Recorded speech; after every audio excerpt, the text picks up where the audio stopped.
los números empiezan a marcar que antes del enfriamiento, en esparcimiento, que a diferencia de otros tiempos no pasa a ser lo primero que se recorta, sino lo anteúltimo antes de la comida, parecería ser, en estas ganas de vivir tras el aflorar y el resurgir post-pandemia. En cualquiera de los casos, vamos camino a un fin de semana donde las plazas hoteleras van a estar casi atestadas o repletas. Tenemos ocupación arriba del 90% en la mayoría de los lugares de la Argentina, salvo algunas excepciones. El Bolsón estaba con poco más del 70%, Bariloche arriba del 97%, Mar del Plata arriba del 90%, Villa Gesell, capacidad hotelera colmada, donde se va a celebrar la 41ª fiesta de la diversidad cultural. Lo que contaba Javi de San Luis Capital, por ejemplo, a propósito del encuentro de mujeres, entre otros. Pero Potrero de los Funes, Mendoza también con muy buenos niveles de reserva, Villa La Angostura, San Martín de los Andes, Ushuaia, Quebrada del Humahuaca, La Quiaca, los Valles Calchaquí. Solo por citar algunos de las referencias turísticas, Córdoba, los Valles, Córdoba tiene un nivel de ocupación arriba del 80% para este fin de semana también. Veremos cómo está el tiempo y si acompaña. La impresión es que no. En principio, en las próximas 48 horas. Luego sí, habría un quiebre, baja la temperatura, mejora el clima, entre sábado y domingo dependiendo la región. Pero hay alerta por vientos sonda para Mendoza, también para San Juan. Hay alerta por vientos muy fuertes que van a afectar a General Pueyrredón, Ayacucho, Balcarce, General Guido, Maipú, General Juan de Madariaga, noroeste de Mar Chiquita. Todo esto en las próximas horas en la costa bonaerense. Hay alerta amarillo por vientos muy fuertes mañana y pasado en Chubut. Y hay fuertes vientos a esta hora en la Patagonia, en Neuquén y en Río Negro. De hecho, hubo voladoras de techos y hasta en Zapala se cayó un cable de alta tensión que provocó un incendio que, por suerte, fue rápidamente apagado, aunque quedó una guardia de cenizas, en un predio del ejército argentino. Insisto, esto en el Bolsón, en la provincia de... Perdón, en Zapala, en la provincia de Neuquén. Hay pronóstico incluso de nevadas, a propósito del frío que llega en plena primavera, allí, con cerros que todavía se puede esquiar. Veíamos una imagen ayer con Jean Libares en su espalda con cerros que tenían nieve.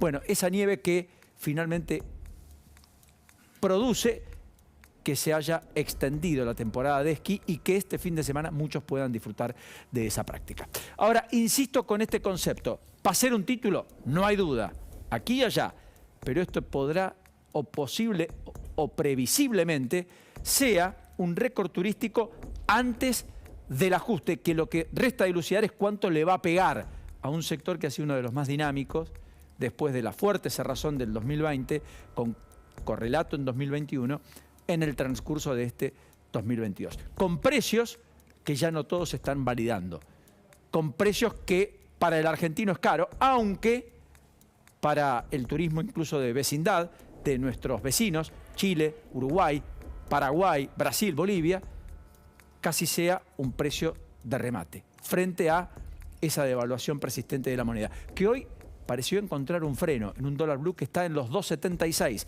nivel más bajo en poco más de un mes. Y muy parecido al dólar tarjeta, al que va a tener que pagar aquel que viaja al exterior, que está apenas por arriba de 2,75 en el día de hoy, con una devaluación para el dólar oficial creciente, arriba de 156 ya en el comercio minorista.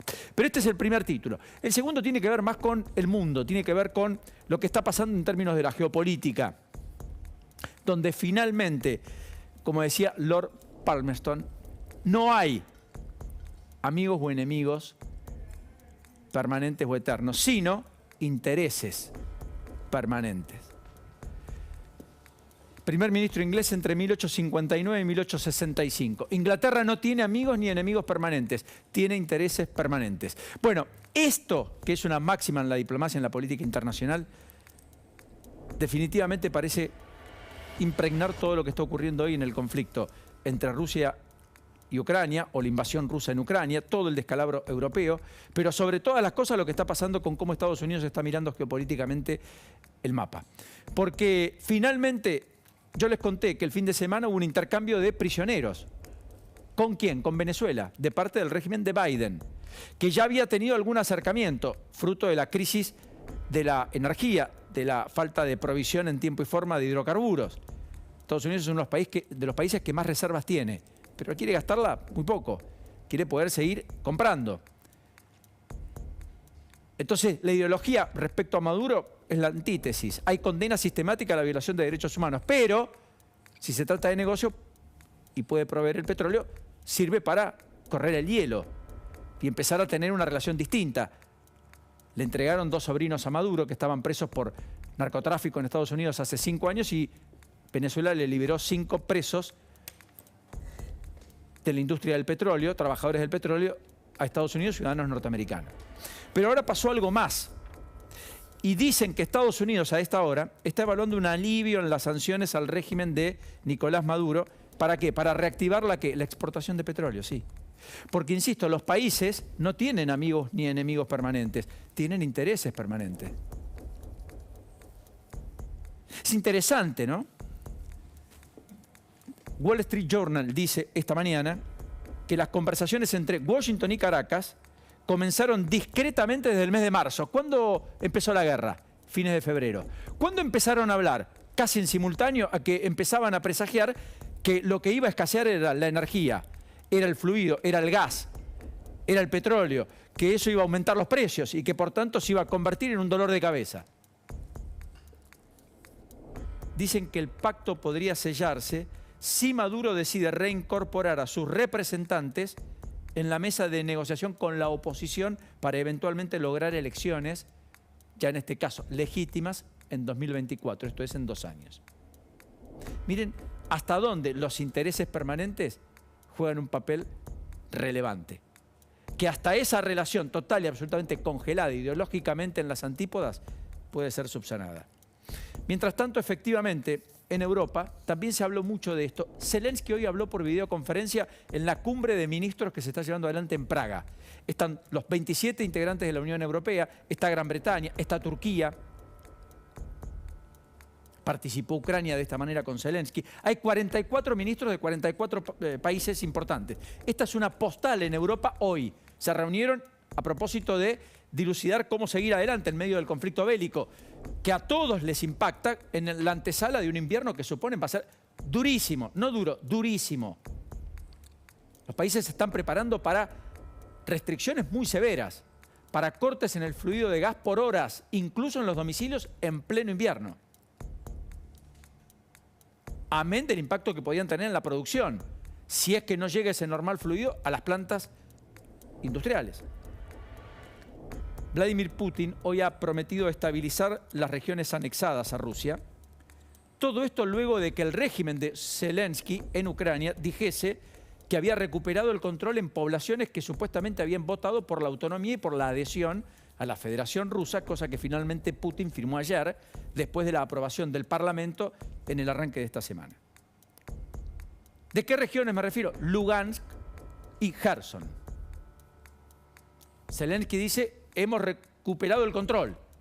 Putin dice: vamos a estabilizar las regiones anexadas. Rusia está exigiendo además participar en lo que ha sido la investigación sobre las fugas del Nord Stream 1, aunque hay 2, está el 1 y el 2. Estas son las regiones anexadas. Zaporizhia, donde está la principal central nuclear de toda Europa, que abastece con energía a buena parte del continente. Kherson, el Donetsk y Lugansk, estas regiones donde hay mucha minería, donde pasan los caños de gas y donde hay un conflicto abierto desde 2014. Que el mundo no observaba, no veía, eran separatistas contra los habitantes. En una Ucrania que fue independiente en 1991, tras la disgregación de la Unión de Repúblicas Socialistas Soviéticas, la caída del muro de Berlín primero, luego la disolución que hizo Boris Yeltsin, el hombre que abrió al capitalismo a Rusia. Parcial. Putin parece querer redimir aquello, él era parte por entonces, y está buscando recomponer la Federación Rusa. Anexó Crimea, el mundo lo condenó, pero parcialmente. Crimea sigue estando bajo su dominio. Por supuesto que a la cumbre de Praga no fue invitado tampoco el presidente de Bielorrusia, que es el habitual aliado del propio Putin. Pero ¿qué dijo Zelensky, entre otras cosas, hoy? Les pidió más severidad en cuanto a las sanciones y las condenas a Europa respecto a Rusia. Casi les quiso decir: si ustedes siguen comprándole el gas, lo que están haciendo es financiarme la guerra contra mí. Después me dan armamento para que yo trate de cubrirme. Después me dan ayuda para reconstruir los daños materiales, para reconstruir escuelas, para reconstruir, naturalmente, hospitales. Me cobijan más de 6 millones de exiliados. Todo eso es muy cierto. Me dan apoyo, vienen y me visitan. Pero le siguen comprando el fluido, el gas, que le permite financiar, insisto, la guerra a Rusia. ¿Ven? No hay amigos o enemigos. Hay intereses permanentes. Eso es lo que no pudo nunca Europa, porque además no pudo conseguir a quién comprárselo. Argentina perdió una enorme oportunidad, probablemente. Sí, llegamos tarde, descalzados, aunque nunca es tarde. Porque si el conflicto se prolonga, como los países de Occidente entienden, por más allá de incluso un año, y Argentina cuenta con gasoducto en el invierno próximo, tal vez pudiera ser un proveedor. Claro, siempre y cuando tenga garantías de que lo va a poder proveer, garantías de que el fluido lo va a poder sacar en tiempo y forma y de que va a cumplir lo pactado. Cosa que, tratándose de Argentina, todos van a mirar con cierto recelo.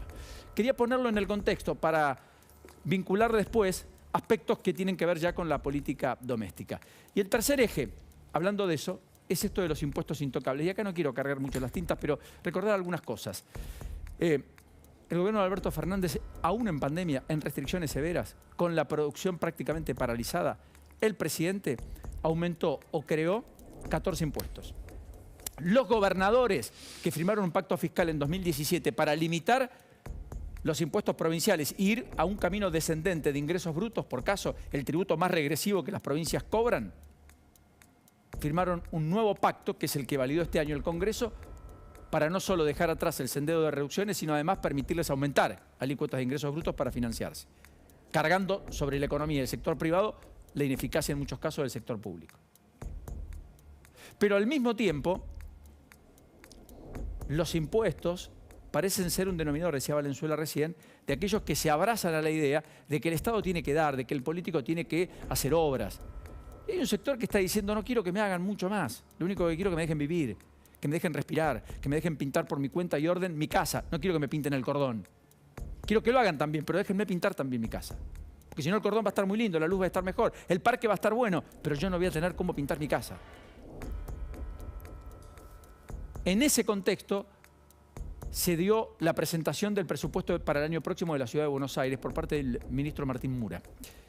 Y en la legislatura hay una polémica enorme. ¿Por qué? Porque la oposición logró aglutinar a todos en torno a la idea de quitar los impuestos que Rodríguez Larreta le cargó a los habitantes de la ciudad cuando Alberto Fernández le sacó la plata que Macri le había girado a Rodríguez Larreta para, naturalmente, financiar el traspaso de la policía y se la dio a Kicillof, sin participarlo al resto de los gobernadores, que todavía por aquello le recriminan al propio Alberto Fernández, a quien ya casi ni le recriminan porque en definitiva todos hablan con Massa, o quieren hablar con Massa, o finalmente con Cristina. Pero en cualquiera de los casos, aquella decisión de darle todo a Kicillof, sacárselo a Rodríguez Larreta, generó que el jefe de gobierno dijo, bueno, vamos a poner 2 impuestos transitorios, que cuando la Corte resuelva lo que todavía no resolvió respecto a quién tiene razón y si me devuelven o no, o si está bien o no el recorte, yo voy a quitarlos. Eran, uno, el impuesto a los sellos sobre las compras con tarjetas de crédito, que encarece en 1,2% lo que vos pagás cuando compras con tarjeta de crédito. Y lo otro es un impuesto sobre las LELIC, o sea, el sistema financiero. ¿Qué quieren en la legislatura de la Ciudad de Buenos Aires? Todos, anular esos impuestos para bajar la carga, teniendo en cuenta que además se dispararon fuerte las tasas con las tarjetas de crédito y por lo tanto cuando vos comprás pagás mucho más caro por todo. ¿Qué aparece? La primera contradicción en algunos. Roberto García Moritán, sin ir más lejos, que es el que dice, no da para más el sector privado, no hay que poner más impuestos, que plantea inclusive alguna reducción en los impuestos municipales para los locales que están siendo rehenes de las marchas múltiples cotidianas casi en la Ciudad de Buenos Aires respecto a el pago de la vela, aquellos comercios que se ven obligados a bajar la persiana o perder ventas por los piquetes. Entonces quieren apoyar a los que trabajan, por eso presentó en la legislatura un proyecto de beneficios fiscales para las víctimas de los piquetes. Lo cual es loable, puede ser una iniciativa que hay que discutir y no está nada mal, todo lo contrario. Pero García Moritán cuando le dicen saquen esos impuestos no vota.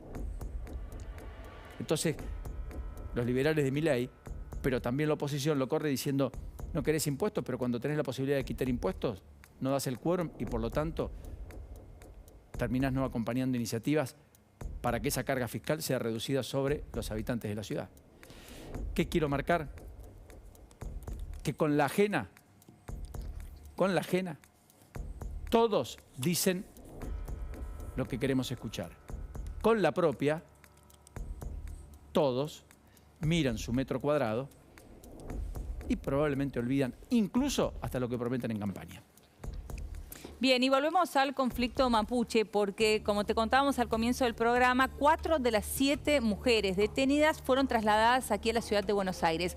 Hacia allí vamos a los tribunales de Talcahuano, en donde está trabajando